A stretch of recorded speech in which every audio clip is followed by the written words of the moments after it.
एक स्टेप और आगे बढ़ते हैं और अब हम करने जा रहे हैं मैप। मैप के बारे में मैं बता दूं आपको कि मैप कलेक्शन का पार्ट नहीं है, बट इट्स अ कलेक्शन। आप कहेंगे कलेक्शन का पार्ट नहीं है बट इट्स अ कलेक्शन, क्या मतलब हुआ?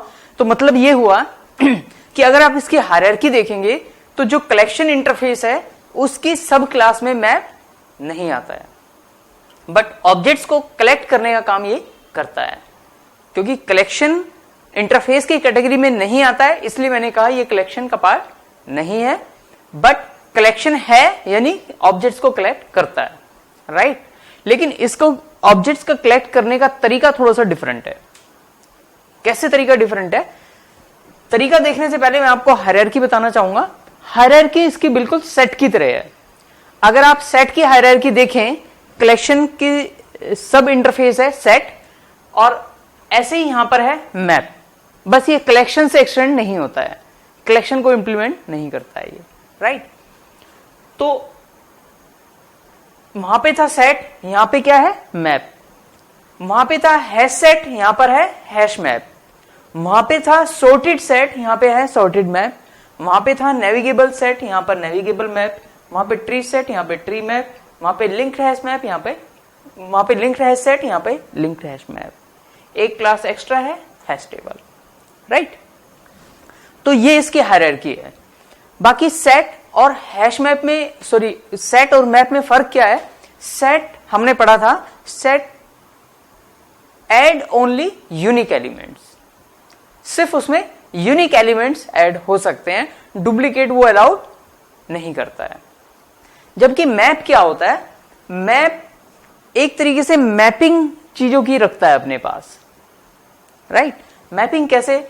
जैसे कि आप कई जगह जाते हैं जहां पर क्लॉक रूम मिलते हैं आपको, या फिर कुछ कैबिन मिल जाते हैं जहां पर आप अपना सामान रख सकते हैं, और लॉकर मिल जाते हैं आपको, और आप क्या करते हैं? अपना सामान यहां पर डिपॉजिट करा देते हैं और इसका टोकन नंबर वो आपको दे देते हैं।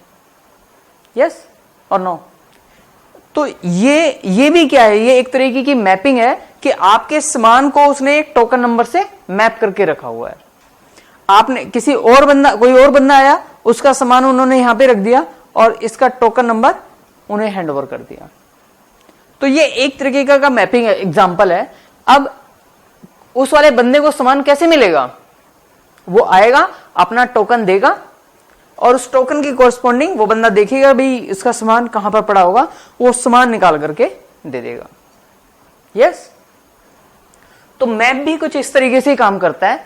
मैप क्या करता है? मैप में जब आप ऑब्जेक्ट ऐड करोगे तो आपको दो चीजें बतानी पड़ेगी। एक तो अपना सामान और टोकन नंबर, कि भाई मेरा सामान इस टोकन नंबर पर के अकॉर्डिंग करके रख दो आप। तो वो क्या करेगा? दोनों चीज रखता है, टोकन नंबर और आपका सामान। टोकन नंबर और सामान और आपका टोकन नंबर। जब भी आपको निकालना होगा आपको टोकन नंबर बताना है और आपका सामान आपको मिल जाएगा। क्लियर है? तो यहां पर मैं बहुत कॉमन लैंग्वेज में बता रहा हूं, टोकन नंबर एंड सामान, बट एक्चुअल में हम इसे बोलते हैं की एंड वैल्यू। जो टोकन नंबर है वो आपका की है, और जो आपका सामान है, जो ऑब्जेक्ट है, वो आपकी वैल्यू है, राइट? तो मैप के अंदर जब भी आप कुछ ऐड करेंगे, ये तो इंटरफेस है, इसमें तो ऐड हो नहीं सकते। मैं हैश मैप का एग्जांपल लेता हूं। रेफरेंस वेरिएबल चाहे मैप का ले लीजिए आप, map m equal to new hash map.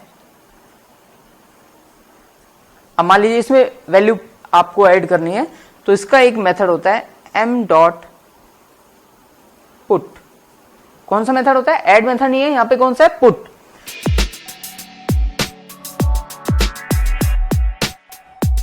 Put करते वक्त आपको दो चीजें बतानी है, एक तो की और दूसरी वैल्यू। तो ये दोनों की दोनों चीजें ऑब्जेक्ट्स हो सकती हैं। इनफैक्ट दोनों ही चीजें ऑब्जेक्ट होती हैं यहां पर। तो आपने की ऐड की, मान लीजिए आपने की ऐड की 5, इसके कॉरस्पॉन्डिंग ऑब्जेक्ट ऐड कर दिया x का, न्यू x 3,2। x क्लास में एज्यूम कर रहा हूं कि हमारे पास ऑलरेडी है। तो अब क्या करेगा ये? इंटरनली कोई मैप मेंटेन करेगा, जरूरी नहीं है इसका मैप इसी तरीके से हो, ये तो हम सिर्फ एजम्पशन ले रहे हैं। और यहां पर टोकन नंबर 5 ऐड कर देगा और इसके अकॉर्डिंग इसके कॉरस्पॉन्डिंग ऑब्जेक्ट ऐड कर देगा, जिसमें ए की वैल्यू होगी 3, बी की वैल्यू होगी 2। जब आपको निकालना होगा तो आप क्या करेंगे, एम डॉट गेट, आपको की पास करनी पड़ेगी और ये आपको वो कॉरस्पॉन्डिंग ऑब्जेक्ट जो भी होगा वो दे देगा। तो आप इसे वापस स्टोर कर सकते हैं जब भी आपको ये ऑब्जेक्ट चाहिए होगा। टाइप कास्ट करने के बाद आप इसे टाइप सेव भी बना सकते हैं, वो कैसे बनाएंगे वो भी अभी बता देता हूं। बट आपने पुट किया इस तरीके से और गेट किया इस तरीके से। मैंने बोला ये दोनों ऑब्जेक्ट होते हैं, तो आपने तो 5 ऐड किया है, तो प्रिमिटिव है, क्या ये ले लेगा? ये बिल्कुल ले लेगा, क्योंकि जावा 5 ऑनवर्ड्स ये क्या करता है, ये इसे वापस बॉक्स में कन्वर्ट करेगा, यानी इंटीजर का ऑब्जेक्ट बनाएगा और फिर ऐड करेगा। निकालते वक्त भी इसी तरीके से करेगा। इनफैक्ट आपको स्ट्रिंग भी दे सकते थे, यहां पर आप स्ट्रिंग भी दे सकते हैं, जैसे आपने स्ट्रिंग दे दी हाय, तो अब हाय आपकी की हो गई। जब आपको ये ऑब्जेक्ट निकालना होगा तो आपको ये हाय की पास करना पड़ेगा, तो हाय के कॉरस्पॉन्डिंग जो भी ऑब्जेक्ट होगा वो ये आपको दे देगा। सेट के अंदर यूनिक एलिमेंट्स ऐड होते हैं, जबकि मैप के अंदर यूनिक कीज ऐड होती हैं। यानी ये जो कीज है आपकी, ये आपकी यूनिक होनी चाहिए।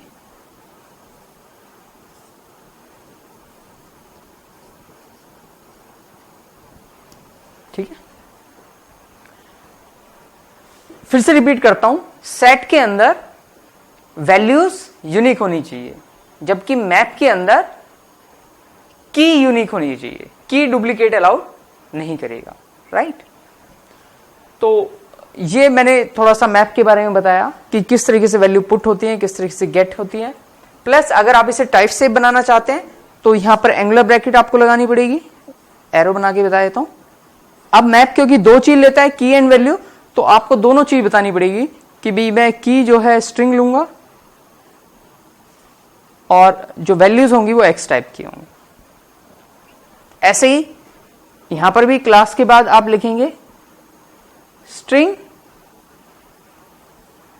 कॉमा एक्स, यानी की मेरी स्ट्रिंग टाइप की होगी और वैल्यू ऑब्जेक्ट एक्स टाइप का होगा। आप चाहें तो इसे इंटीजर, इसे स्ट्रिंग बना सकते हैं, फिर इंटीजर टाइप की आपकी की होगी, स्ट्रिंग टाइप की आपकी वैल्यू होगी। Is it clear? Yes or no? चलिए, all the best. I hope the map is clear to you.